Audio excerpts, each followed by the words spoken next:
Oh, good morning. Hello. Welcome. Freedom Friday. Freedom Friday. Make sure you do something for you today, just for you. And maybe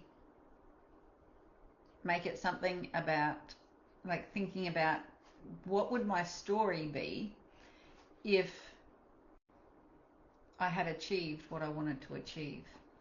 Because most people's stories, well, not most people, everybody's stories creates their circumstances.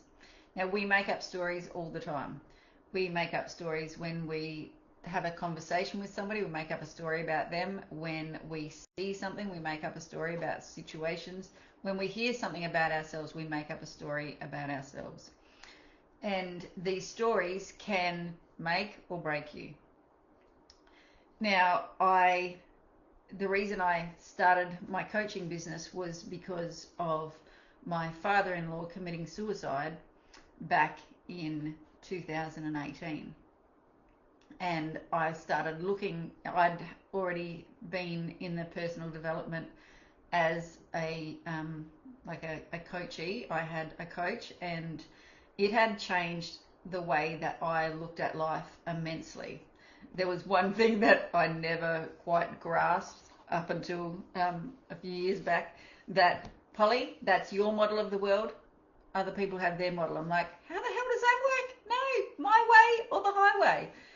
Anyway, I had a lot to learn. So I became a coach back in 2019 by understanding that the stories that we make up in our head, and most of them are made up. We look at circumstances and we make up a story about it. We look in the mirror, we make up a story about it. We hear things, we make up a story. And those stories decide how we're going to feel. So you could feel empowered from a story. You can feel hurt from a story. You can feel love from a story. You can feel a whole range of things. But stories start up here in our conscious mind. We make them up by looking from our senses. Our see, hear, smell, taste, and touch brings us information, and we make up stories all the time. And I would hazard a guess that the stories that you've been making up about yourself are not serving you. Now, my biggest why about becoming a coach was I wanted to never see somebody get to that stage again that suicide is the only way out. Now, my father-in-law was not somebody that he was a go-getter.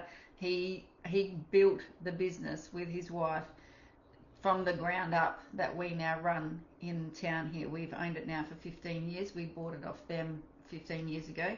And he was in his prime. Like, they were he'd rebuilt his grandfather's farmhouse and turned the farm into a beautiful place. It's like a real sanctuary that we can all go down there and visit in and stuff, and a beautiful home. He never stopped.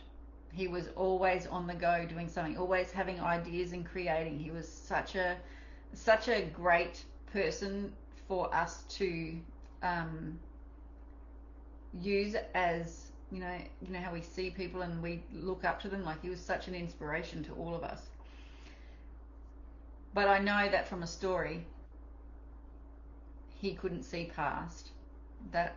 His only way out was that, and I never ever want to have to go through that again, because I've been close to that as well. I've been depressed and I have been down that journey, and I thought, no, I never ever want to see somebody get that. So, and what I really want you to know there, that he wasn't a no-hoper. He wasn't anything like that. He was having a ball of a time. It was just a story that he had taken on and decided that this was it.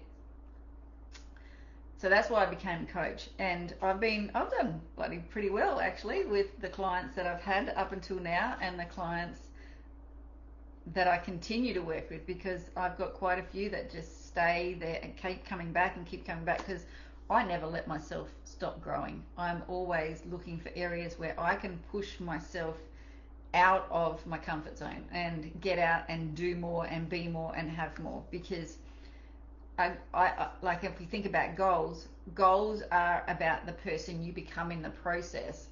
So no matter if your goal is a good one, and if it's a if it's going to better humanity, then you are going to feel joy and love and happiness and empowered along that journey. So some people can have negative goals, or they can have goals that they run away from, like, I just don't want to do this anymore. So yes, I have that push from behind me that yes, I don't want to have to go through that traumatic event again in my life ever if I don't have to. But then the pull for me is to help as many people as I can. So I've got a goal to help 1,000 people in the next 3 to 5 years in my coaching business, to create a different story for themselves to step into and to become better, bigger, brighter, happier, have better relationships and more in love with yourself.